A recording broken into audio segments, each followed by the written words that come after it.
안녕하세요. 저는 이제 곧 70살을 바라보고 있는 엄마입니다. 저는 딸 하나와 아들 하나를 키우고 있어요. 지금은 엊그제만 해도 기어다니던 아기였던 것 같은데 딸아이는 이미 결혼을 했고 아들이 결혼을 앞두고 있습니다. 그래서 그런지 옛날 생각도 많이 나네요.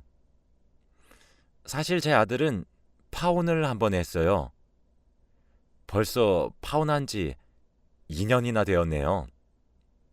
그때는 정말 아들이 하루하루 말라가고 그러는 모습에 정말 마음이 아팠고 슬펐었죠. 그런데 저희 가족이 겪었던 그 일은 정말 참 다시 생각해도 기가 막힌 이야기인 것 같네요.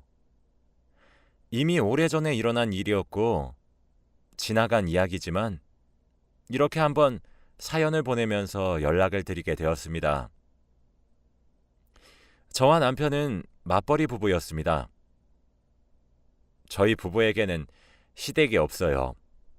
남편이 어렸을 때 시아버님께서 사고로, 시어머님께서는 남편이 청년이 되었을 때 병으로 두 분 다 돌아가셨고 남편은 외동이라 아무도 없죠.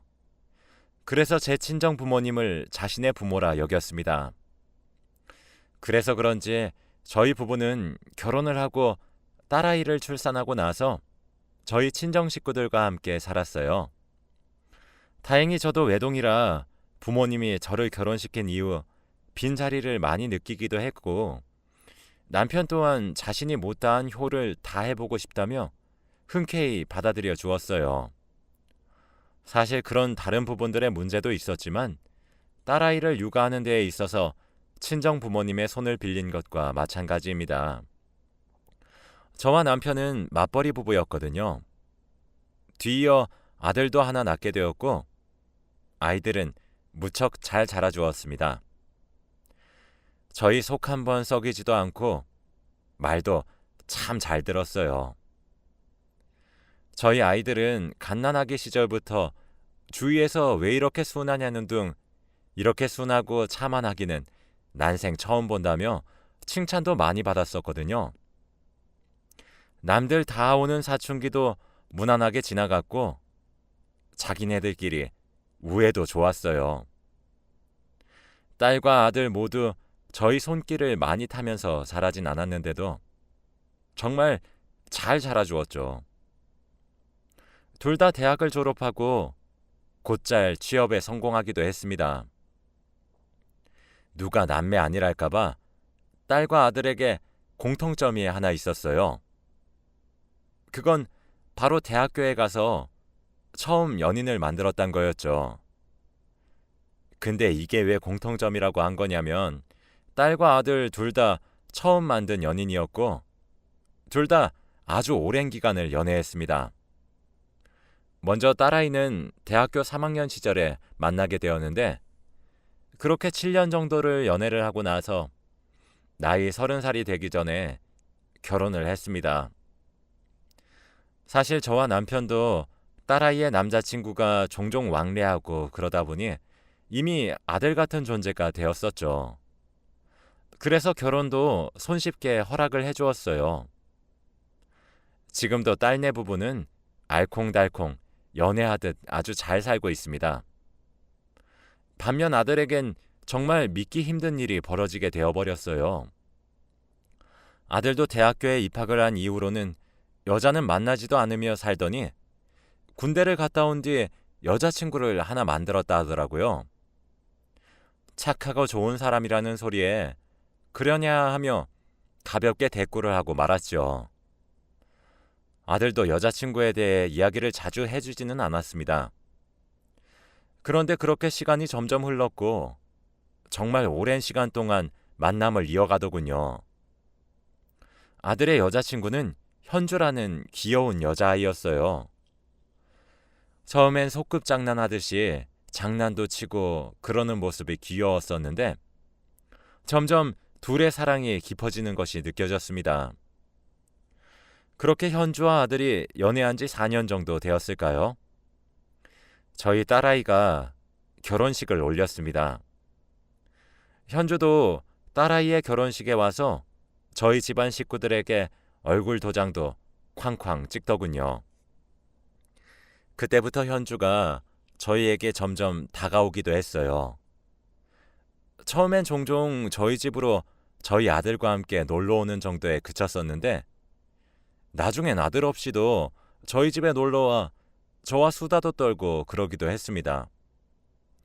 현주는 참 싹싹한 아이였고 애교도 많아서 마치 저희 부부에게는 둘째 딸이 생긴 듯 했죠. 오죽하면 제 친딸아이가 엄마는 나야 현주야? 하며 우스갯소리로 물어보기도 할 정도였거든요. 딸아이의 결혼식을 시작으로 현주가 저희 집안이랑 뭔가 본격적으로 왕래를 하기 시작하는 것 같았고 저희 집에서도 그런 현주가 싫지 않았습니다. 오히려 어려워하는 어른들인데도 불구하고 싹싹하게 먼저 다가오려 하는 모습들이 무척 이쁘게 보였어요. 그렇게 시간이 흘렀습니다. 제 아들과 현주는 10년이란 시간 동안 만나게 되었어요. 당연히 그렇게 오랜 기간을 사랑하고 있는 걸 보니 양가에서도 계속해서 결혼은 언제 할 것이냐는 질문을 많이 했지요. 물론 저도 많이 했습니다. 제 배 아파 낳은 자식들이긴 하지만 남매 중에서도 유달리 제 아들은 정말 감수성이 예민하고 감정이 풍부한 아이입니다. 섬세하며 예민하고 자신이 생각하는 로망과 꿈을 꾸는 듯한 이상이 가득한 아이예요. 그래서 아들은 자신이 처음 만난 첫 여자와 오랜 기간 사랑을 쌓고 결국 결혼을 해 아이까지 낳고 행복하게 잘 사는 것이 자신의 로망이라고 하더군요. 그래서 제 질문에 제대로 답도 해주지 않았습니다. 아직 프로포즈도 못했다 둘러대면서 말이에요. 그러던 어느 날 아들이 방방거리는 듯하고 들뜬 듯해 보이는 모습으로 저를 급하게 찾더라고요. 놀라서 아들을 마중 나왔더니 제게 말하더라고요. 오늘 프로포즈를 했는데 현주가 받아주었다고 말이에요. 그렇게 저를 얼싸안고 너무 행복해서 비명이 다 나올 것 같다던 아들의 모습에 저희 가족들 모두 축하해 주었고 상견례도 일사천리로 진행되었습니다. 사실 말이 상견례인 거지 오랜 기간 연애하고 드디어 결혼을 하게 된 거라며 양가에서 하하호호 웃으며 서로 덕담만 오고 갔습니다. 그렇게 하나씩 결혼 준비가 착착 진행이 되고 있었어요. 신혼집에 계약금을 걸었고 혼수품들을 미리 받으며 결제까지 했죠. 계약할 신혼집에 그대로 배달만 오면 되는 상태였습니다. 드레스와 턱시도를 받고 예단과 예물들을 서로 주고받았어요. 청첩장도 찍었죠. 그렇게 몇 달 결혼 준비를 했는데 그 시간들은 마치 아들에게 꿈처럼 달콤한 시간이었습니다. 제 아들에게 불행은 예기치 않게 찾아왔어요. 청첩장에 인쇄한 잉크가 다 마르기도 전에 믿기 힘든 일이 생겨버린 것이었죠. 저와 남편 둘 다 집안의 내력인지 모르겠지만 술을 전혀 못합니다. 아예 입에도 대지 않아요. 저희를 닮아서 아들과 딸 둘 다 그렇습니다. 저희 집안 사람들 모두가 술을 하나도 못합니다. 그런데 하루는 한창 즐겁게 지내야 할 아들이 사위의 부축을 받으며 저희 딸과 함께 집으로 들어오는 것이 아니겠어요? 저는 그런 모습을 살면서 처음 봐서 당연히 정말 깜짝 놀랐습니다. 술주정을 부리는 아들의 모습이 매우 낯설었거든요. 딸과 사이를 닥달하니 오늘은 자고 갈 테니 내일 다시 이야기하자며 말을 아끼더군요. 정말 걱정이 되었어요. 그렇게 하루가 지나갔고 다음날 아들에게 들었던 말에 저는 정말 뒷목을 잡았습니다. 행복한 결혼식을 앞두고 아들이 우울한 이유는 어느 연락 한 통 때문이었거든요. 아들의 말은 이러했습니다.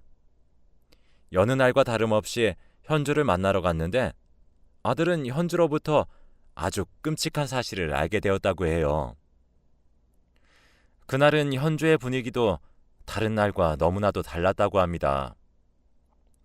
멍하니 앉아있던 현주는 제 아들이 나타나자마자 눈이 빠져라 노려보기 시작했고 이내 눈물을 펑펑 쏟더랍니다. 당황한 아들은 무슨 일이냐며 현주를 계속 달랬는데 현주가 글쎄 제 아들에게 자신의 휴대폰을 집어 던졌다고 해요. 뭔가 싶어서 던진 휴대폰을 주워들고 그 안을 살펴보니 어떤 대화창이 하나 떠 있었다고 하더군요. 요즘에는 카카오톡 같은 것으로도 대화를 주고받을 수 있지만 그 외에도 다른 어플들과 SNS들이 활발해서 그런 것들로 대화를 주고받을 수 있더라고요. 현주는 그 중에서도 SNS의 대화 내용이었죠. 그러나 대화 내용은 그냥 넘길 수 있는 대화가 아니었습니다.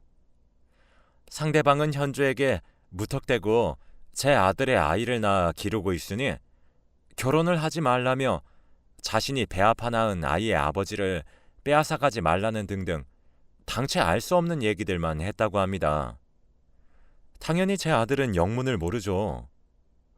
현주는 그런 제 아들에게 계속해서 이런 연락들을 받았지만 요즘 횟수가 더욱 빈번해지고 있고 정말 제 아들의 측근 사람들만 알 법한 이야기를 하니까 계속 의심이 된다고 하며 엉엉 울었다고 하더라고요. 당연히 제 아들도 아니라고 완강히 부정했어요. 아들도 처음엔 그때 그 일이 이렇게까지 커질 일이라고 생각조차 못했다고 합니다. 그런데 현주가 제 아들에게 털어놓은 그날 이후부터 점점 협박과 저주의 강도가 커졌습니다. 아이 아버지를 빼앗아가고 얼마나 잘 사는지 보겠다는 등 현주를 향한 독서를 상대는 서슴지 않더군요. 하지만 제 아들은 억울했습니다. 제 아들은 정말 한눈을 팔지 않았다고 전 정말 믿었거든요. 점점 심해지는 협박성 발언들과 빈번해지는 횟수에 아들은 점차 말라가기 시작했어요. 처음에는 저게 다 거짓말이라 부정했고 당연히 현주에게 설명을 했기에 별 문제가 되지 않겠다고 생각했고 누군가의 짓궂은 장난이겠다 싶었습니다.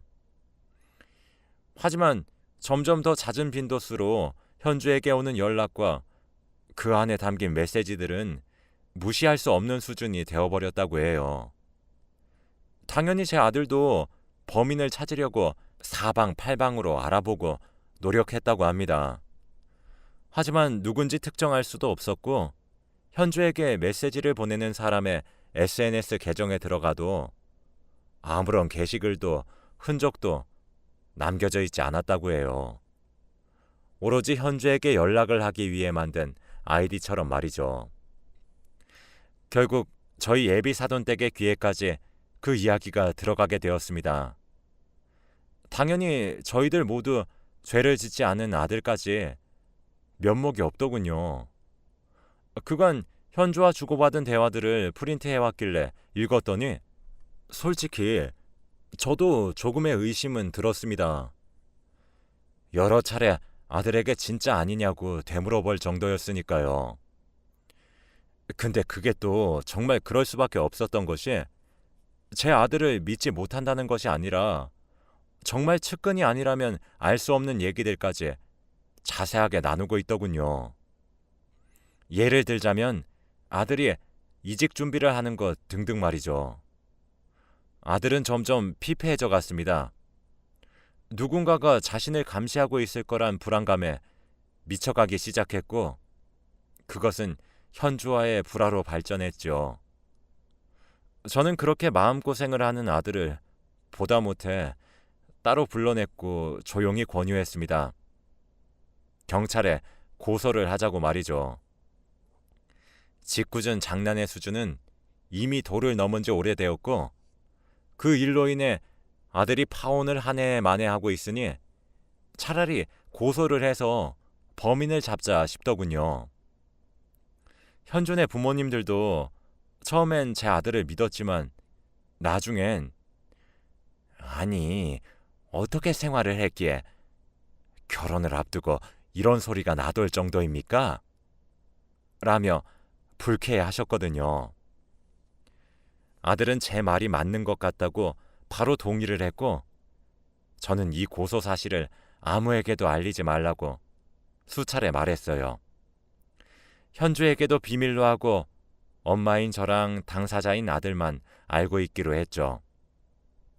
당연히 범인은 잡히지 않았고 그럼에도 불구하고 지속적으로 오는 메시지들에 결국 아들의 결혼은 미뤄졌습니다.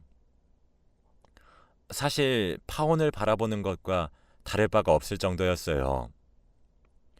그런데 더 충격적인 일은 뭐였는지 아시나요?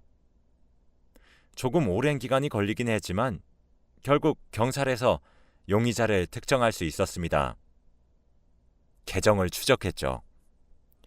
현주에게 그런 허위 사실들이 가득 담긴 메시지들을 폭탄처럼 보냈던 사람은 저희가 잘 알고 있는 사람이었어요.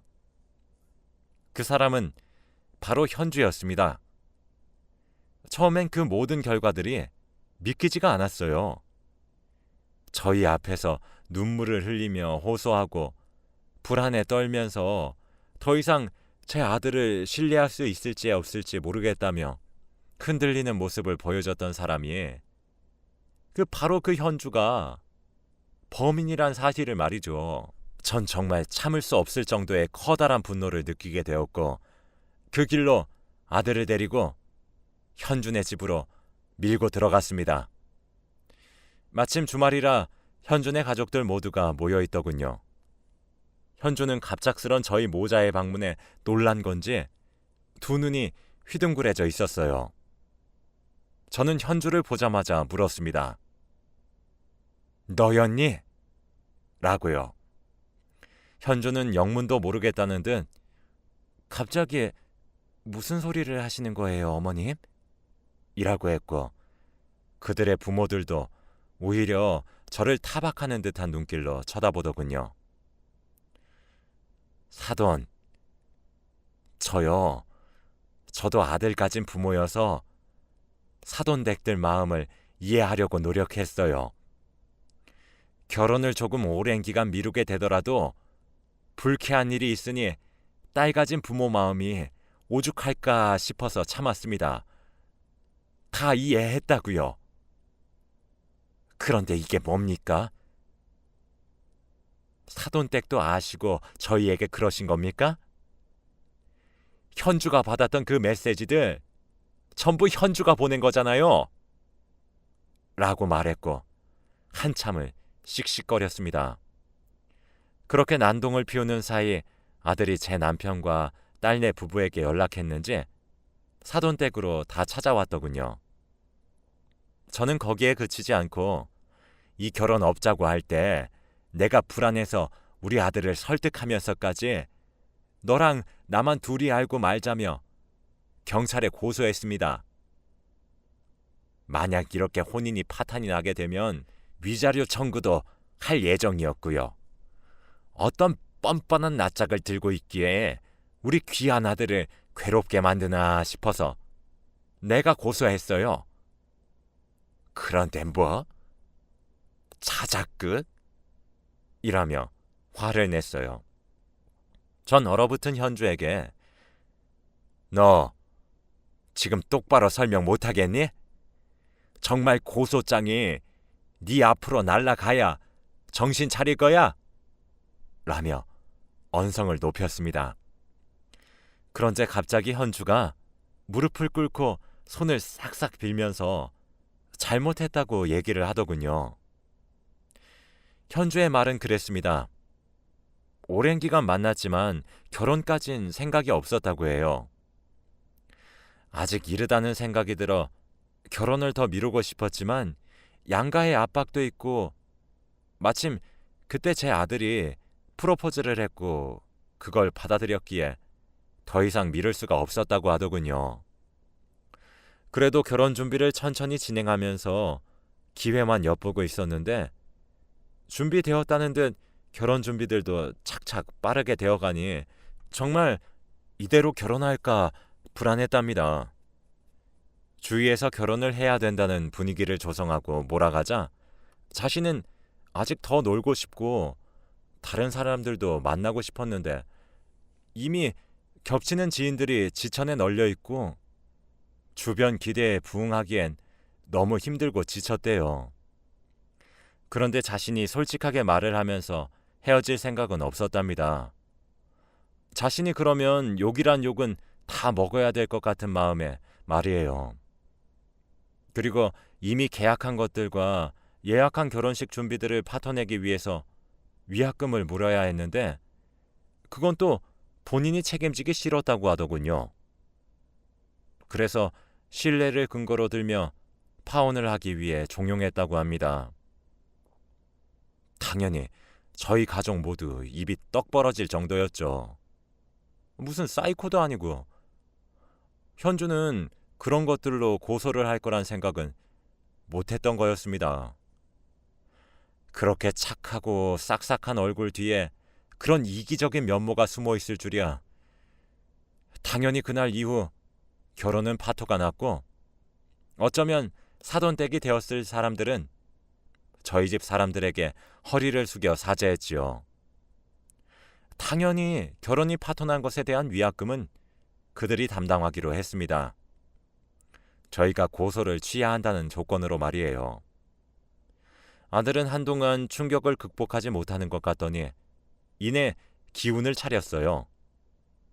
억지로라도 밖으로 나가려고 노력하는 모습이 기특했죠. 현주는 저희 아들과 헤어진 이후 아주 물을 만난 고기처럼 활발히 살더군요. 그렇게 현주와 헤어지고 약 1년 뒤 지금의 예비 며느리를 만나게 되었습니다. 마음의 고통은 보이지도 않는데 잘 이겨내준 아들이 정말 너무 고맙더라고요. 예비 며느리는 참 다정하고 착한 아이입니다.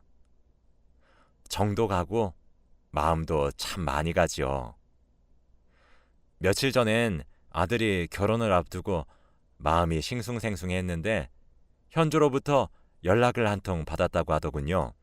지나가 보니 봄이었다 얘기하며 자신이 어린 시절 한 철이 없었던 실수를 용서해주면 안 되겠냐고 요청했다고 합니다. 자신을 받아달라면서 끝까지 뻔뻔하게 말이에요. 제 아들은 거절했고 결혼을 앞두고 있는 요즘에도 간간히 잊을만 하면 연락이 오는 정도라 하더군요. 참 열길 물속은 알아도 사람 속은 하나도 모른다더니 그 말이 맞다 싶습니다. 어쩜 멀쩡하고 순박한 사람인 척 할 수 있는 건지. 여기까지 제 이야기는 끝입니다. 제가 이 이야기를 하면서 여러분께 말씀드리고 싶은 점은 딱 하나예요. 사람을 너무 믿지 마셨으면 좋겠습니다. 그럼 제 이야기 들어주셔서 너무 감사합니다.